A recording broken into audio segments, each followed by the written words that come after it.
Cuando se inicia la semana, cuando comienza la tarde, tres escritores se reúnen en Radio Cultura para tratar en vivo y con amenidad temas trascendentes de la vida. Y han titulado esa ocurrencia Ideas, Pensamientos y Reflexiones.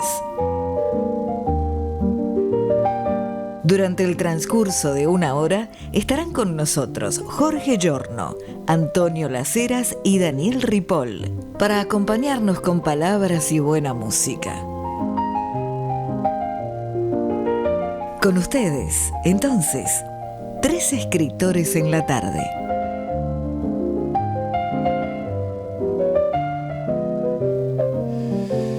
Lunes después de...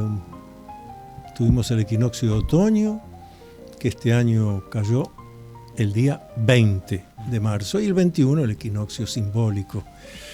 Y se nos ocurrió precisamente por eso, por los ciclos astronómicos, cosmobiológicos, esotéricos, simbólicos, humanos.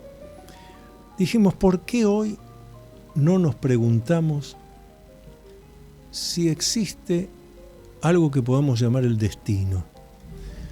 Hay muchas frases hechas sobre esto. Frente a determinada circunstancia en general inesperada, alguien nos dice, y fue el destino, era el destino. Se puede ampliar más todavía. El creyente que dice, bueno, Dios lo quiso. Y uno más de una vez se pregunta si fue una cosa exitosa, positiva, favorable. Dios lo quiso, pero si fue una desgracia, ¿Dios lo quiso? ¿En serio? ¿Hay un destino prefijado, una cifra prefijada? ¿No la hay? Yo dejo para el final mis puntos de vista, porque tengo mi definición de destino, Pero vamos a empezar. Hoy además hemos invitado al licenciado Gustavo Rocco, que es la figura más importante en el mundo hispanoparlante en el tema del I Ching, del oráculo chino, ese texto que tanto utilizó Carl Gustav Jung, el médico psiquiatra más famoso allá en los años 40 en Europa, y no solo le dio una gran importancia al I Ching, sino que hasta hizo un prólogo para el I Ching. Pero Gustavo Rocco es quien tradujo directamente, el único en el mundo que ha traducido directamente del chino al castellano el I Ching, edición que publicó Editorial Kier. Y en el I Ching hay mucho vinculado a hoy está sucediendo esto, si haces tal o cual cosa sucederá esto otro, como si fuera una brújula que va marcando un destino que uno va haciendo. Bueno, me gustaría escuchar algunas reflexiones tuyas para ir empezando. ¿Qué tal? ¿Cómo estás?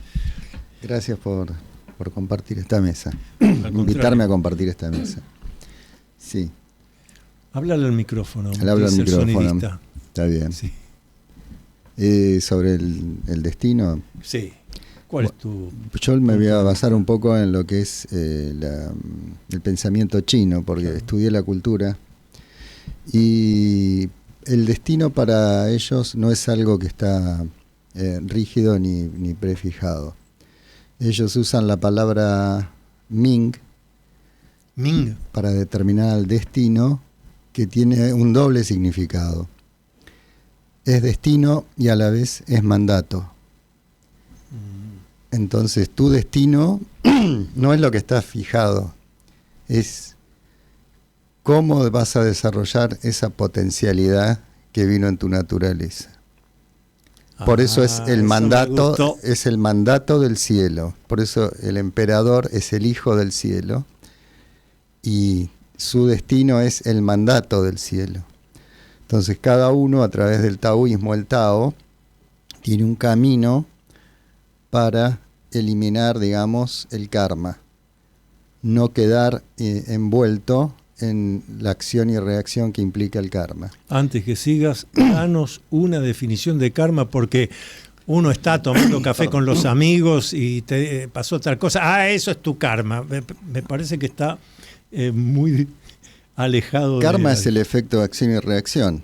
O sea, es uno de los tipos de movimiento que existe por ejemplo, en el pensamiento chino, pero está el movimiento en serie, que son las estaciones, el día, la noche, Claro. Lo que sucede, el movimiento sucesorio, y está el más importante de todos, que es el no movimiento, que es cuando uno se detiene, corta esa inercia y toma una decisión donde se produce realmente el cambio. El no movimiento. Uno se detiene y busca lo que podríamos llamar una línea de fuga. Por lo tanto, el destino no es algo que está prefijado, es potencial siempre. Claro. Pero uno también, en la vida, si bien el destino no está prefijado, está dentro de una serie de variables que son potenciales, en las cuales uno tiene que moverse dentro de esas potenciales movimientos que tienen un sentido y son un destino en definitiva. Pero uno no está preso, sino que uno No hay en un realidad destino uno prefijado. está preso de su potencialidad, si la cumple o no. Jorge Giorno, tus reflexiones sobre todo esto. Sí. Para empezar, estamos Sí, empezando claro, recién. para comenzar. Son Sí. disparadores para poder Exacto. charlar esta ahorita con un invitado tan prestigioso. Así que gracias por acompañarnos. No, gracias a ustedes. La verdad que me pregunté si existe el destino. Esa es la pregunta que nos hacemos hoy para hacer este programa. Y dije, depende de lo que llames destino. Si por destino entendemos que todo está escrito de antemano como un libreto cerrado, entonces la respuesta más prudente es: no podemos demostrarlo. Esa idea ha seducido a religiones, tragedias clásicas y filosofías deterministas, pero también choca con nuestra experiencia íntima de elegir, arrepentirnos, corregir y crear. Si por destino entendemos otra cosa, que hay una forma, una vocación, una dirección posible que se va revelando en la vida, entonces sí puede decirse que existe, pero no como condena, sino como horizonte. No sería una jaula, sino una llamada. Tal vez la idea sea una mezcla de tres fuerzas: el azar, que nos pone en situaciones que no elegimos; la voluntad con la que respondemos a esa situación; y el sentido que construimos después al mirar el camino recorrido. Muchas veces llamamos destino a lo que visto desde lejos parece tener coherencia, pero esa coherencia suele nacer de decisiones, pérdidas, encuentros y perseverancia. Dicho de otro modo, llamamos destino a lo que visto desde lejos parece tener esa coherencia que nosotros siempre buscamos. Y con el tiempo todo ello puede parecer un destino. Y fíjate que utilizaste ahí una variable importante que es el azar. Pero aún así, claro, la definición de azar es en la medida de algo que yo no conozca, entonces ocurrió por azar. Pero aún el hecho de decir, vaya, pero si ocurrió por una variable que yo no conocía, tampoco es azar. Es una decisión mía de que me descuidé y no conocí esa variable. Si hubiera conocido esa variable, no habría habido azar. Hubiera podido ejercer mis decisiones. Es muy interesante esto. Vamos a hacer la primera pausa del programa y después tenemos un invitado. Ya vamos a escuchar. Pausa. Usted está escuchando Ideas, Pensamientos y Reflexiones con los escritores Daniel Ripoll, Jorge Giorno y Antonio Las Heras.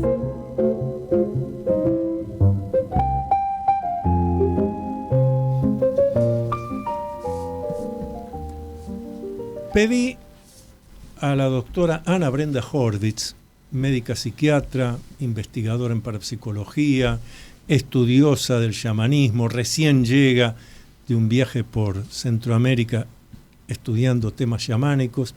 Le pedí a la doctora Ana Brenda Horvitz si en 3 minutos, desde sus conocimientos, nos podía definir si el destino existe o no. Hasta ahora estamos hablando si existe o no. Pero fíjense, o existe o no existe, la doctora Horvitz da una tercera opción. El destino como concepto existe desde que el ser humano es ser humano. Siempre nos hemos preguntado como raza humana si había algo que nos marcaba nuestro camino o si era una simple casualidad todo lo que nos iba pasando. En una época se hablaba de predestinación, es decir, algo o alguien, tal vez Dios, que nos marcaba un camino, o también se hablaba de la libertad total. Hoy sabemos que de libres no tenemos nada. Y actualmente, con todo el desarrollo y todas las investigaciones y todo lo que nos lleva a descubrir la física cuántica, nos hace saber que todos, cada uno de nosotros, estamos inmersos en un campo de información. Es decir, que alrededor nuestro, de cada uno de nosotros, cada uno de los seres humanos, hay mucha información. ¿Información de qué? De nuestra historia personal, de nuestros antepasados, de situaciones que vivieron nuestros antepasados, de cosas que desearon y nunca dijeron nuestros antepasados. Todo eso forma en cada uno de nosotros un campo de información que hoy en día podemos pensar que tiene que ver con un destino. Es decir, toda esta información que tenemos dando vuelta, a veces podemos pesquisarla un poco más, un poco menos, y la mayoría de las veces no tenemos acceso a darnos cuenta de qué se trata. Simplemente las cosas van pasando. Si nos ponemos a observar un poco más detenidamente, las cosas que van pasando muchas veces tienen mucho que ver con estas historias que tal vez podemos conocer. Entonces, ¿hay un destino? Sí y no. Es la tercera opción. ¿Hay destino? ¿No hay destino? Y la doctora Horvitz que dice sí y no, según como se vea. Usó un término, casualidad, y rápidamente me hizo acordar lo que decía Leibniz en la Academia de Ciencias de París. O sea que estamos hablando de un par de siglos atrás, y Leibniz ya decía, casualidad es el rótulo que damos a aquellas cosas cuyas causas ignoramos. No hay casualidades. Sí, yo creo que todo depende de desde qué parte de nuestra historia analizamos los términos, porque no es lo mismo cómo entienden algunos destino que otros. Sí. Yo daba el caso del pensamiento chino, que no es algo prefijado. Lo único prefijado es la potencialidad y las variables en las cuales uno está atrapado. Pero de ahí a cómo se mueva uno dentro de esas variables, eso creo que no está prefijado. Bueno, importante, esto que vos estás mencionando, Gustavo, de potencialidades, es lo que yo denomino esencias. No hay duda que cada uno de nosotros nace con ciertas esencias. Quizás Bruno Gelber hubiera sido un gran comerciante, pero nos hubiéramos perdido a un pianista notable si no dejaba salir su esencia. Yo insisto en el que lo que llamamos el mundo normal, entendiendo por normal lo que dice la metodología y la investigación científica, allí donde hay la mayor cantidad de individuos de una muestra. Y lo normal es que la gente nos diga que está frustrada, angustiada, depresiva. ¿Por qué? Porque no está dándose el permiso de poner en acto sus esencias. Más de una vez, porque bueno, ¿qué iba a hacer yo esto? ¿Qué iban a pensar los demás? Este es un camino de originalidad. Otra cosa que, tomando el ejemplo que diste de Bruno Gelber, sí, como artista, muchas veces escuchamos gente que dice, mi papá me arruinó la carrera deportiva, mi mamá me arruinó la carrera artística. Eso evidentemente no tenía esa esencia. Claro, esto es interesante. porque lo explica muy bien Carl Gustav Jung cuando habla del arquetipo del niño eterno. Entonces, él dice, el psiquismo adulto no es una cosa que tiene que ver con la edad cronológica. Hay psiquismo adulto en personas de 15 años de edad cronológica y hay psiquismo infantil en alguien de 80. Que a mí las cosas me han ido mal porque aquel no me acompañó, porque sí, hay una conspiración del universo contra mí. Exacto. Eso es psiquismo infantil. Y esto que vos explicabas es lo mismo, porque por culpa de papá, de mamá, bueno, ya tomaste conciencia, ahora hace el cambio. Es que a esta edad, a cualquier edad se puede empezar a hacer el cambio para sacar la esencia, porque lo esencial, las potencialidades, como decía Gustavo, esa esencia, esas potencialidades tienen una fuerza tal que una vez que uno las deja fluir, fluyen inevitablemente. Bueno, el caso de Bruno Gerber, tuvo polio. Sí, claro. Y él tocaba el piano, tomaba clases de chico, acostado en la cama con un piano que iba sobre la cama. Exactamente. Entonces, podríamos haber dicho, el destino de él era el polio, ¿no? Stephen Hawking, si no me Exacto. equivoco, estaba cuadraplégico. Claro. Hizo todas sus investigaciones usando una computadora. O sea, ejemplos más difíciles que esto, porque alguien nos puede estar escuchando y decir, pero no saben lo que me pasó a mí. ¿Más difícil que esto? Jorge, reflexiones tuyas. No, me quedaba pensando en el origen de la palabra. Sí. En el origen de la palabra y la etimología que tanto nos gusta a nosotros estudiar. Y nos damos cuenta que la palabra destino originalmente viene de la palabra destinar. Destinar, que en latín se dice destinare. Y significa fijar, determinar, señalar o designar con firmeza. El uso de destinare se relaciona con la idea de afirmar y fijar, de dejar establecido, y suele explicarse como formado sobre una base vincular que se llama stare, que significa estar de pie, permanecer firme. El concepto filosófico y existencial de la palabra destino es posterior, pertenece a la modernidad, a la búsqueda de la trascendencia y no al origen de la palabra. Claro. Eso que estás diciendo es muy importante, claro, pero lo de búsqueda de la trascendencia, cosa que es inherente a la condición humana y sin embargo rara vez se practica, está fuera de lo normal, Sí. Porque la búsqueda de la trascendencia es algo extraordinario. Claro. Y nos lleva a otra encrucijada más. El gran legado de Carl Gustav Jung, que no es la psicología compleja y demás, sino el gran legado es lo que él llamó el sendero de individuación. Sendero de individuación, la individuación, dice Jung, es el trabajo personal que uno tiene que hacer, en general indagando en lo inconsciente, para poder volverse único e irrepetible. Y fíjate, Jorge, que la única manera de ser trascendente, de no quedar en el olvido, es que hayas hecho algo único y irrepetible. Este sábado estuve una hora en el programa de Julio Lagos, que cumplió 65 años ejerciendo la profesión de locutor, y recordé ahí que mi comienzo lo hice hace 55 años en la radio, en el programa que hacía Julio Lagos con Víctor Sueiro, El Callejero, primer programa de la medianoche que era de noticias y no de música. Bien.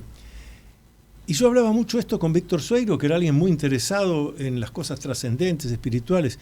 Y entonces cuando hablábamos de esto de ser único e irrepetible, él me decía, sí, solo que hay que tener cuidado de qué manera sos único y irrepetible. Exactamente. Y entonces me daba siempre este ejemplo, decía, Jack el Destripador, claro, único e irrepetible. Ahora hay que ver si uno quiere ser un asesino serial.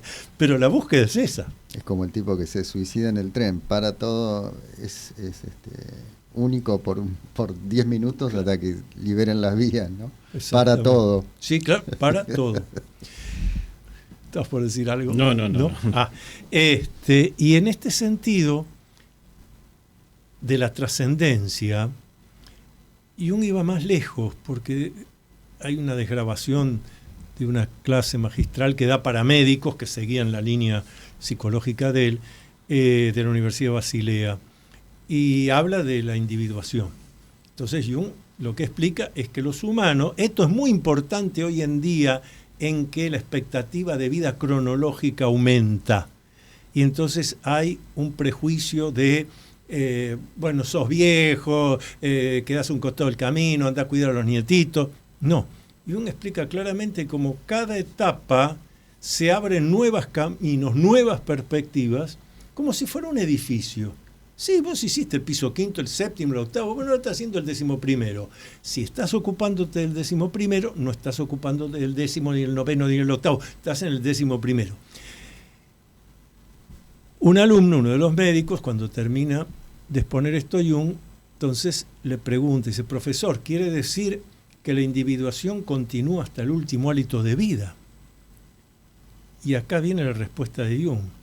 Jung dice, sí, y después también. Claro. Y después también. Es decir, no creernos que solo esta encarnadura y ahí se termina. Desencarnaste pero sigue. ¿Cómo lo ven esto? Sí.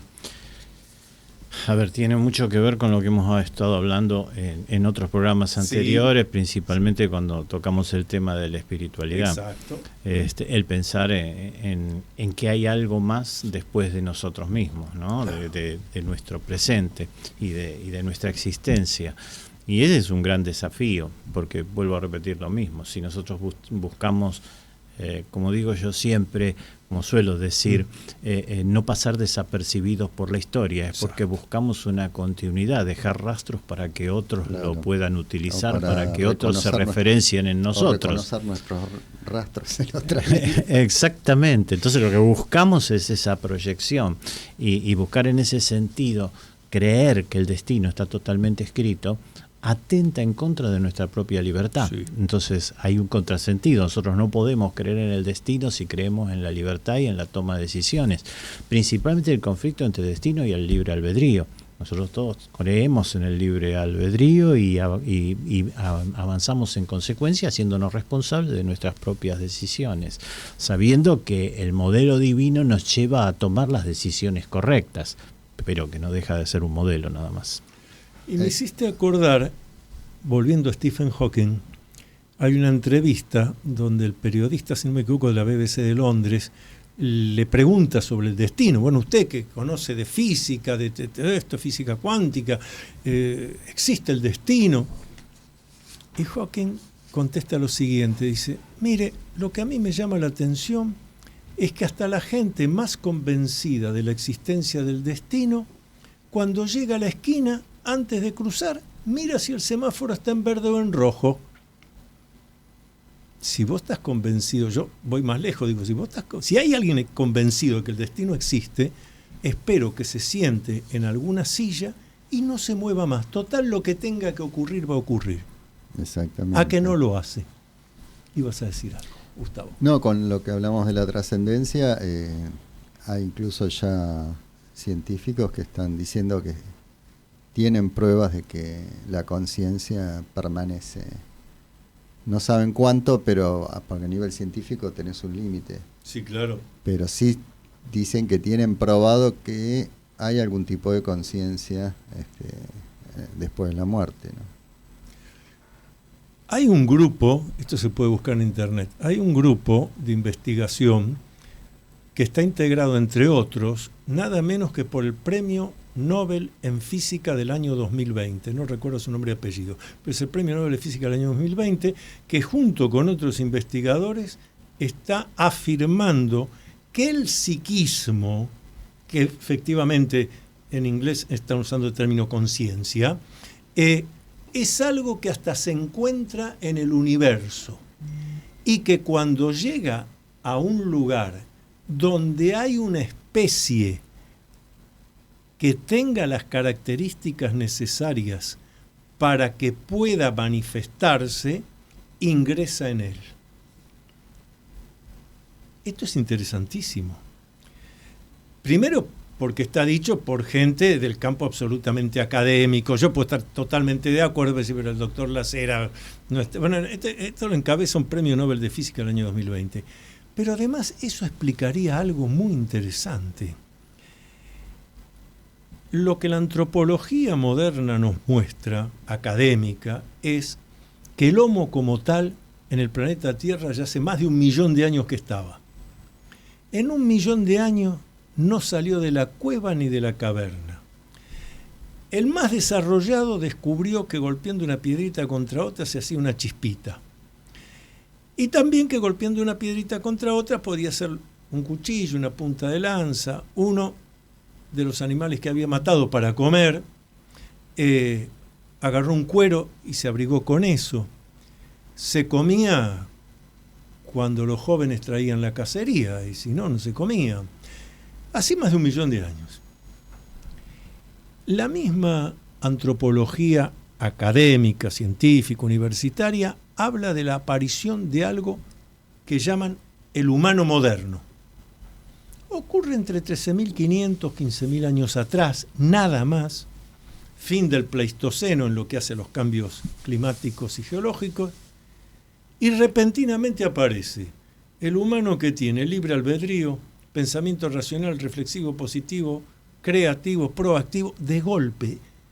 Y lo que no hicimos en más de 1 millón de años, en menos de 15.000 años, mientras hablamos nosotros acá, hay 2 espacionaves caminando sobre la superficie de Marte, una tercera dando vueltas, una espacionave que ya pasó los límites del sistema solar.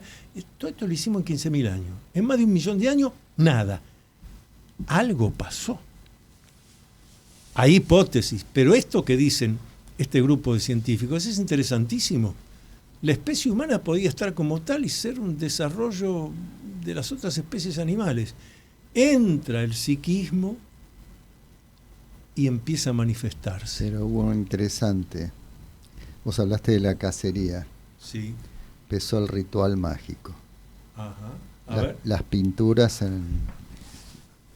que eran previos a la cacería, eran rituales para canalizar ese éxito en la cacería. Yo creo que ahí empieza la conexión.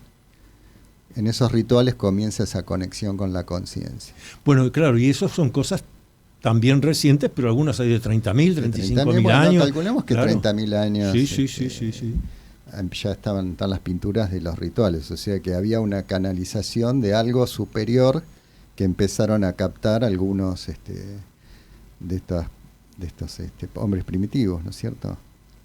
¿Cómo hablar entonces de destino cuando nos vamos dando cuenta que todo lo que hace a la historia de la humanidad son hipótesis? Bueno, es lo que Fraser después llamó magia simpatética. Explícanos, para que todos entiendan. La magia simpatética es una teatralización del efecto que se quiere lograr a través de la magia. Entonces se reproduce teatralmente, digamos, entre comillas, el fenómeno que se quiere lograr. Entonces, en las cacerías donde se hacían las pinturas y un ritual mágico, lo que reproducían era el éxito de la cacería. ¿Qué se buscaba? Esa es la magia simpatética, claro, que describe Fraser. Bueno, es lo que sucede hoy con la ciencia ficción, porque claro, lo que escribió en su momento Julio Verne tiene que ver con lo que ha ido sucediendo, y él se anticipó a todo eso. En realidad lo puede haber disparado. Yo diría que lo provocó, no se anticipó. O lo provocó. Porque la nominación es lo que produce el fenómeno que después la ciencia o la vida lo va a desarrollar. Bueno, exacto, esto que están hablando es clave y realmente da para desarrollar en algún momento con más tiempo. ¿Por qué? Vos, ¿qué acabas de decir? Lo provocó. Muy bien. Julio Verne, dijiste. Muy bien. 20 de julio de 1969, sí, primer alunizaje. Armstrong y Aldrin caminan por la Luna. Lo vimos por televisión. Lo vimos por televisión. En directo. Y en blanco y negro. En blanco y negro. Exactamente. Bien. Un par de meses después, un historiador de la literatura se acuerda de esto y dice: pero Verne, que escribió De la Tierra a la Luna, voy a hacer un ensayo sobre este libro. ¿Qué parecidos hay entre lo que escribió Julio Verne a fin del siglo XIX y lo que ocurrió en 1969? Bueno, cuento. Es un cohete que en realidad sale de un cañón, pero va por etapas. Un cohete por etapas. Son 3 los astronautas. 2 alunizan, uno se queda dando vueltas. ¿Les parece parecido? Eso sí, allí encuentran seres lunares, cosa que parece ser que también sucedió. Bien, el Washington Post de mediados de agosto de ese mismo año, 69, publica un diálogo secreto entre Armstrong Aldrin y la base en Houston, Texas, que dice: acá hay objetos desconocidos, cuidado. Incluso Bien. astrales pueden ser. Pueden ser. Pero a este investigador se le ocurre la parte más clave, que dice, como Julio Verne, que escribió siempre desde adentro de una biblioteca en París, no anduvo de expediciones, pero es de la época de los autores que ponían coordenadas, todos los datos, el peso. Y entonces Julio Verne escribe que esa primera nave que va a la Luna sale de las coordenadas tal y cual. Este hombre va al mapa.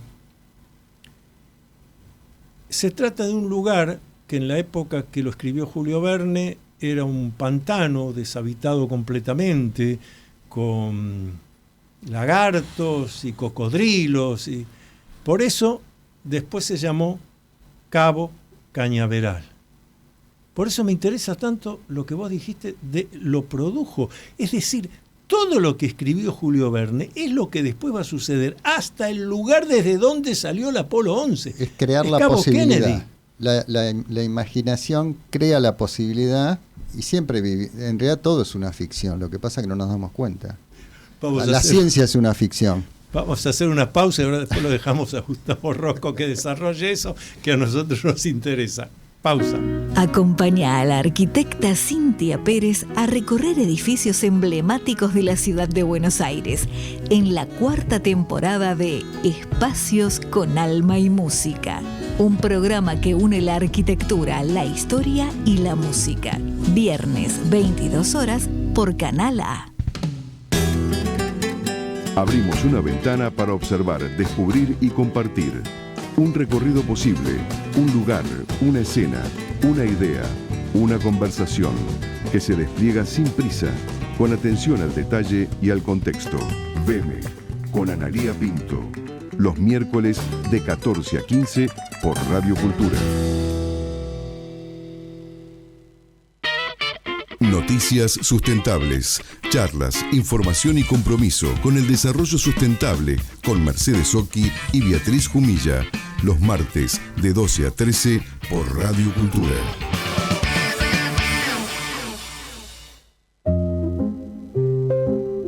Usted está escuchando Ideas, Pensamientos y Reflexiones con los escritores Daniel Ripoll, Jorge Giorno y Antonio Las Heras. Claro, estamos hablando acá de si existe el destino o no existe el destino, y también si hay cifras prefijadas, si hay cosas exactas. Y Gustavo Rocco hizo algún comentario sobre la ciencia que me parece que es interesante. Sí, en realidad, sobre desarrollar. todo, la vida es una ficción. Ajá.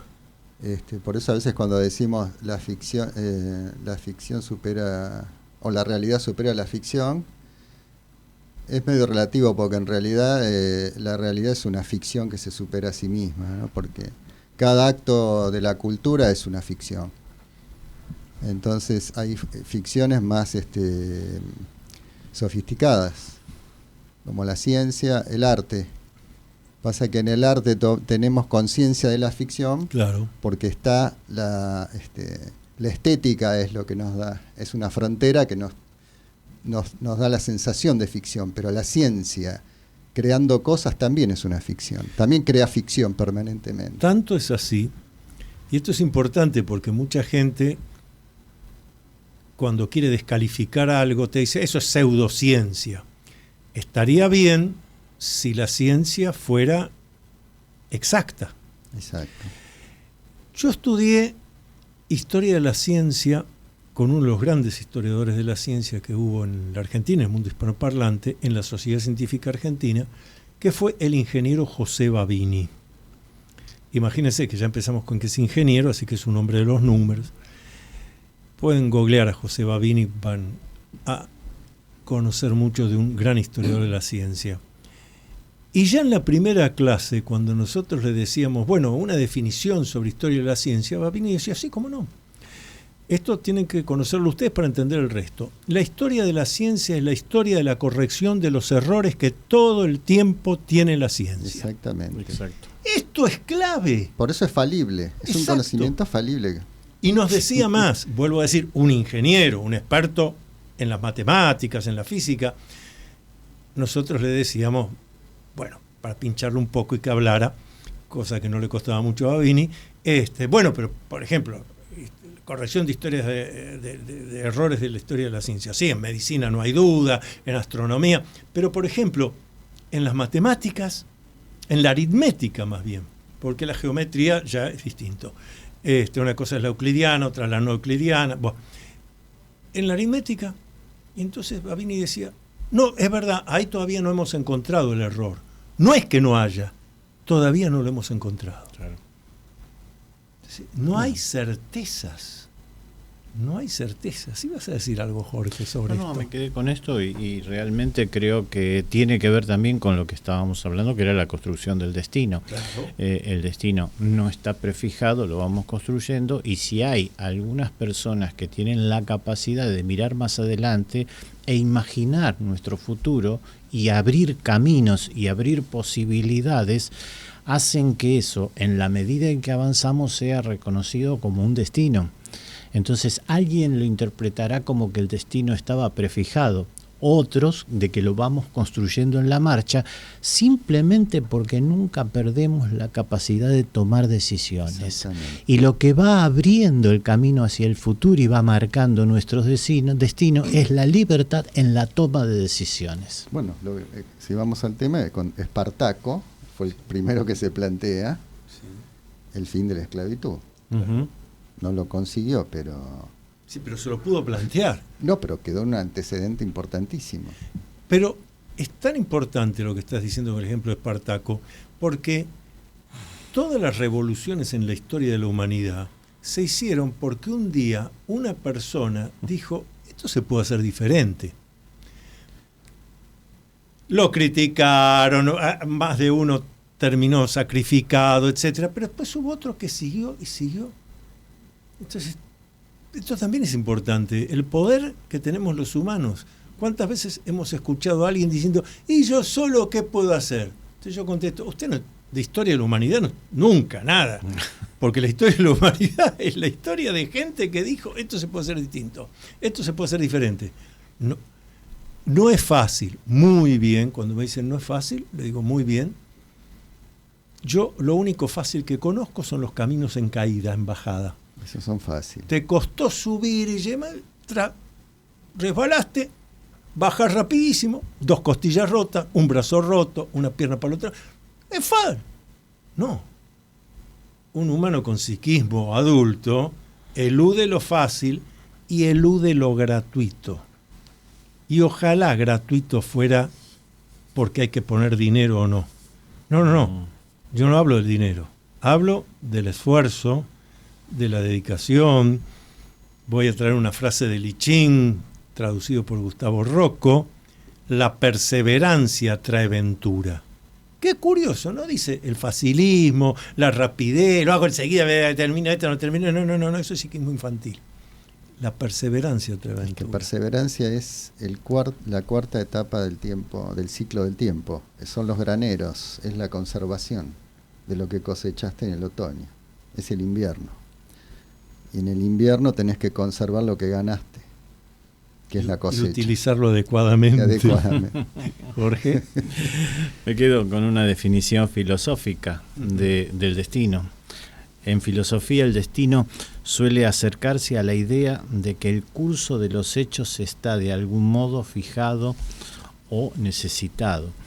Cuando esta fijación se entiende como algo frente a lo cual no podemos actuar de otro modo, se entiende que habla el fatalismo. Cuando se entiende como una cadena de causas y leyes que es necesario para cada acontecimiento, entonces se habla de determinismo. Pero hay una definición también religiosa. En religión el destino no suele significar solo una fuerza ciega, sino una fuerza de un orden superior que gobierna y guía la vida humana. En muchas tradiciones esa idea aparece como providencia. En el cristianismo, por ejemplo, la predestinación se distingue del simple fatalismo y se vincula con la acción de Dios sobre la historia y la salvación. Y por último hay una definición poética. En lenguaje poético, destino es la palabra mucho más evocadora que doctrinal. Nombra esa fuerza misteriosa, amorosa, trágica, simbólica o cósmica que parece conducir una vida, reunir encuentros o imponer una prueba. Por eso en literatura suele aparecer una tensión con la libertad, la elección y el azar. Me ha hecho acordar 2 versos del poema que Jorge Luis Borges le dedica a Lichín, porque mencionaste, Jorge, fatalidad. Y Borges en esos 2 versos dice: el camino es fatal como la flecha. Al verso siguiente: pero en las grietas está Dios que acecha. Poniendo el concepto de Dios no como un concepto religioso, sino como algo de la condición humana, donde el camino es fatal como la flecha, sí, pero yo en mi condición humana, a imagen y semejanza del Creador, yo puedo modificar eso. Yo lo modifico. Y si no lo modifico es porque yo decidí no modificarlo. Pero poder podía, sí, aunque sí, lleva fuerza. Más de una vez, como también, ¿cuántas veces Gustavo Lichín dice que hay que hablar con otro, que hay que hablar con el maestro, que hay que hablar? Es decir, hay decisiones que no son individuales, necesito asesorarme, no hacer opinología, que es la pandemia del siglo XXI, sino aprender del que conoce. Incluso cuando dices, lo que te referís es cuando dices ver al gran hombre. Sí, ahí está. Significa, en cierta forma, depende la pregunta que se le haya hecho o la cuestión, puede ser ver a alguien que tiene más conocimiento que uno sobre determinado tema, pero de un punto de vista más profundo, ver al gran hombre es ver las cosas uno mismo desde otra conciencia, y no desde la conciencia tan terrenal, sino de una conciencia superior. Entonces a veces estamos, cuando actuamos por el karma, en esta tercera dimensión, que es acción y reacción, cuando dice ver al gran hombre es, tratemos de salir de esta cosa de acción y reacción y mirar las cosas desde una conciencia distinta. Estamos, salvo la doctora Horvitz, después estamos siendo 3 caballeros aquí hablando. Me parece que necesitamos alguna otra opinión femenina. Yo le voy a pedir a nuestro sonidista Leonardo Justi que le habilite cámara y micrófono a nuestra querida y siempre presente locutora Sandra Venosa. Sandra, nos estás acompañando, escuchaste todo.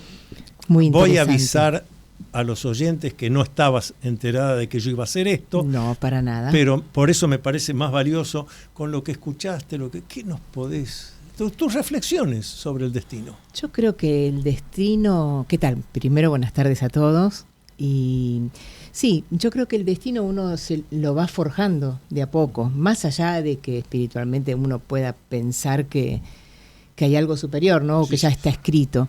Pero te voy a leer un poema de un autor desconocido que dice: el destino no grita, susurra, camina lento, sin apurar. A veces gira, a veces duda, pero siempre sabe a dónde va. No es cadena ni es promesa, es un hilo por descubrir, que se teje con cada paso que te animas a elegir. A elegir, claro. Yo creo que uno elige su propio destino. A veces la suerte lo acompaña, a veces no. Ya vamos a hablar de la suerte. A veces le echamos la culpa a nuestros padres, ¿no? Como decían antes. Mi papá me arruinó mi carrera. Exactamente. Papá le arruinó sí. la carrera, que vaya Tal al psicoanalista a resolver eso. Tal cual. ¿Y qué más se te ocurre? Vuelvo a repetir, yo creo que uno va forjando su destino, ¿no? Es una cuestión de día a día. Y usaste la palabra suerte. Yo siempre digo, la suerte llama a la puerta del que está preparado.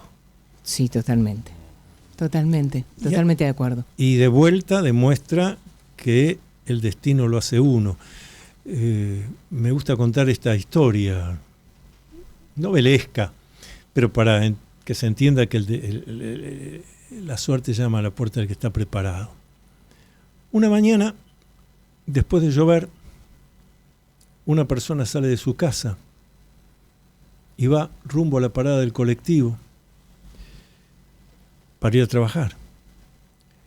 Claro, mientras va caminando, ni siquiera hay vereda, es un lugar muy humilde y el barro está todo embarrado, pero ve que ahí, no cerca, pero a la vista, algo sale del barro que, como dejó de llover, hay sol, refleja, reluce, y la persona va, mira y parece que fuera un lingote de oro, y se va hasta la parada y espera.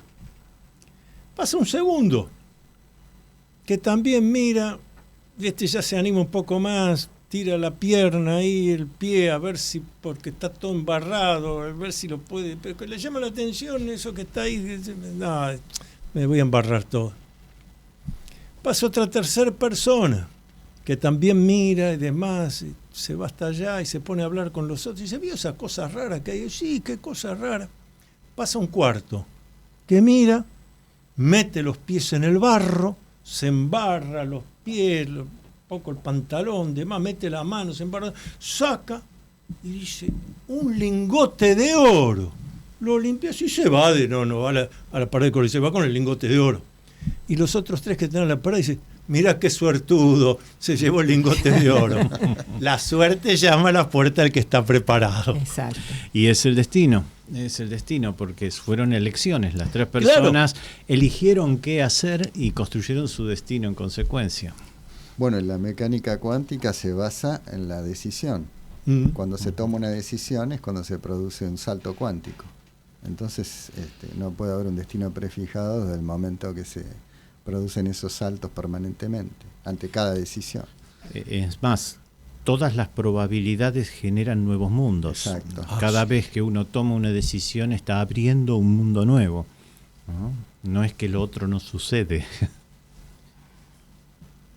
Estaba buscando recordar, por esto que dijo Jorge, hay un refrán justamente oriental, pero que habla en ese sentido, que un pensamiento, que uno despierta y tiene un pensamiento, ya modificó el universo. Pues, pero un pensamiento es algo interno, ya se agregó algo que antes no había en el universo. Ese pensamiento que usted... No se lo dije a nadie, usted acaba de modificar el universo. Es un pensamiento diferente al que tenemos en el occidente. Eso hoy en día. Es el principio de la entropía del universo. Claro. El principio de la entropía se basa en eso. Cada una de nuestras acciones provoca una acción y por consiguiente genera una reacción que cambia el universo que conocemos. Totalmente. Jorge dijo el universo que conocemos. Y aún eso es un interrogante. ¿El universo que conocemos es realmente lo conocido o es un engaño de la conciencia? Y en la medida que vayamos profundizando nos vamos a dar cuenta que es un engaño de la conciencia. Los hindúes dicen Maya. Maya, engaño de la conciencia. Exactamente. Porque los cuatro que estamos aquí, más el sonidista, todos miramos por este ventanal ese edificio, el sol, vos sentís una cosa, vos otra, pero si eso es algo perceptible, sí, pero nos provoca cosas distintas. Y eso ya genera un cambio. Claro. Esto es muy importante porque yo comprendo que lo normal, una vez más, es busquemos garantías, busquemos cosas seguras. Y lo seguro es que no hay nada seguro. Como desde ya, el principio del universo es lo que se denomina el principio de la baranda.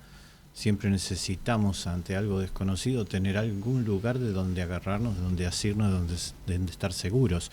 Y el concepto de universo lo que nos brinda a nosotros es un ambiente general para contener todo lo que se hace. Nos da seguridad el hecho de estar en un universo. Si ese universo no tuviera límites, no existiera, no fuera posible limitarlo, nos sentiríamos totalmente desprotegidos y hasta vertiginosos en la vida, cosa que no nos lo podemos permitir. Entonces le ponemos límites a las cosas. Y le ponemos tanto límite que cuando hay algo que no conocemos, como por ejemplo el agujero negro, ya nos estamos imaginando el concepto del globo pinchado, diciendo, bueno, el universo existe pero está pinchado y por ahí se escapa la energía. ¿A dónde? A otro lugar, y veremos cómo le damos que ese otro lugar también se transforme en un continente para nosotros, y así sucesivamente, yendo al concepto del infinito. Claro. Es interesantísimo esto, porque fíjense, estuve debatiendo en las redes sociales hace un par de semanas sobre el término hipótesis y el término teoría. Lo leí claro, en Instagram. Claro. Alguien decía, bueno, esta es una teoría que tiene 10 hipótesis. Entonces me vi obligado a decirle, usted nunca estudió en la universidad metodología de la investigación científica, diciendo cualquier cosa. En el mundo común, alguien te dice, eso es en teoría, como diciéndote que no está comprobado. No, al revés, no diga más eso. Teoría es conocimiento cierto suficientemente comprobado. Entonces, cuando usted me dice eso es en teoría, le digo, muchas gracias por darme la razón. No es lo que usted creía. Lo otro es hipótesis. Hipótesis es una suposición que hay que comprobar científicamente o con la metodología que elijas. El origen del universo, donde estamos metidos nosotros, para la ciencia actual, son puras hipótesis. Hipótesis, no hay nada comprobado. Así que fíjese si después podemos hablar de destino. ¿Cómo surgió el universo? Bueno, muy bien, cuando íbamos nosotros a la universidad nos decían que toda la materia estaba contenida en un punto como el punto de esta lapicera y que en determinado momento se produjo la gran explosión, el Big Bang. Entonces yo le decía a mis profesores, pero ¿cómo surgió toda esa energía en la materia en un puntito? Y todos me han contestado lo mismo. Las eras, eso es metafísica. O sea, eso es metafísica, no nos ocupamos. Nace un bebé, yo la felicito a la madre, agarro al bebé, digo, qué lindo, digo, che, ¿cómo nació el bebé? No, eso es metafísica. No, usted me tiene que decir que fueron 9 meses, que pasó esto y lo otro. Bueno, la ciencia no puede explicar esto. Ahora, con la física cuántica, como bien decía Gustavo, me corrigieron. No. No es que estaba todo en un puntito, toda la materia, no. Es como si fueran unas cortinas, unos cortinados, de esa forma. Entonces, bueno, muy bien, explíqueme de dónde salen los cortinados. No, eso es metafísica. Muchacho, no tenemos la menor idea, son hipótesis, no hay teoría, no hay demostración. No tenemos la menor idea de cómo apareció el universo. Miren si vamos a poder hablar de la existencia de un destino. En última instancia, yo voy a dar mi definición que tiene que ver con lo que se ha dicho acá. Destino es una ecuación matemática. El resultado de las decisiones que he tomado más las que no he tomado generaron mi destino. ¿Dentro de qué variables estás? Claro. Y si le echo la culpa, no, pero ¿qué pasa? Que este no era mi destino, pero el otro, bueno, usted eligió darle lugar a lo que el otro le insistía. ¿Qué va, che? Podemos decir que el medio en el cual estás, sea el que sea, sí, es tu cárcel. El medio en el cual estás, dice Gustavo, es tu cárcel. ¿Y de quién depende salir de ahí? De uno. De uno mismo. Claro que sí. ¿Cuánto nos queda? 1 minuto, muy bien.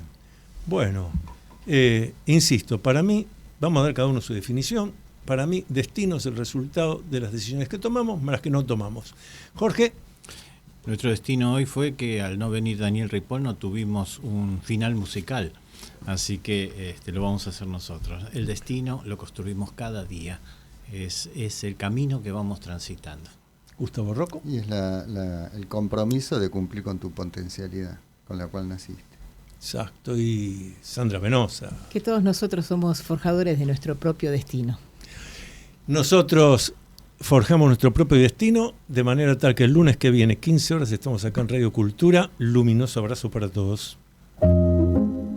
Hasta aquí, usted acompañó a los escritores Daniel Ripoll, Jorge Giorno y Antonio Las Heras en el programa Ideas, Pensamientos y Reflexiones. Regresamos el próximo lunes a las 15 horas por Radio Cultura.